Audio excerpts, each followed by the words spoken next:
The Vanishing of Brian Shaffer. It was a regular Friday night in Columbus, Ohio. Brian Shaffer, a 27-year-old medical student, was ready to blow off some steam. It was spring break, and he had just finished a grueling round of exams. To celebrate, he planned a night out with his best friend, Clint Florence. They started with a few drinks, laughter filling the air. Brian, a charming and easygoing guy, was in high spirits. His girlfriend, Alexis Wagoner, was out of town, but they had plans to go on a romantic getaway to Miami soon. Everything in his life seemed to be going perfectly.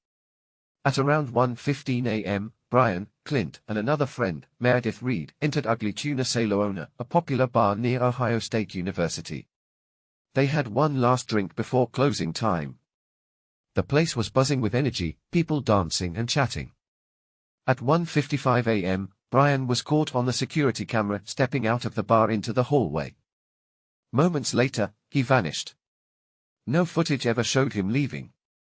A ghost in the crowd. The next morning, Alexis called Brian, but no answer. She assumed he was sleeping off a hangover. By Sunday, she was worried. Brian never missed calls. Then came Monday, the day of their Miami trip. She called again. Nothing. She tried again, and the phone rang. For a second, hope flared in her chest. But after a few rings, it went to voicemail. His phone pinged a cell tower over 100 miles away. That was the last signal ever detected. The police started investigating. They checked the bar's cameras over and over. Brian entered, but there was no footage of him leaving. It was as if he had vanished into thin air. Theories and shadows. Some believe Brian was murdered inside the bar, his body hidden. But there was no evidence, no blood, no struggle. Others speculated that, in a drunken haze, he had found an exit through an employee-only door and met with foul play outside. Yet, no trace of him was ever found.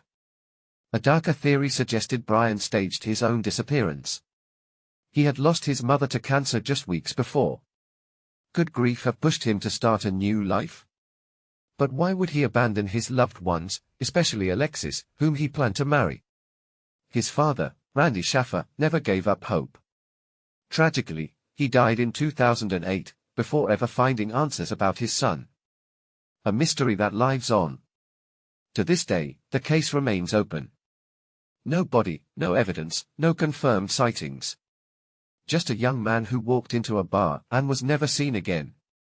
And so, the question lingers, where did Brian Shaffer go?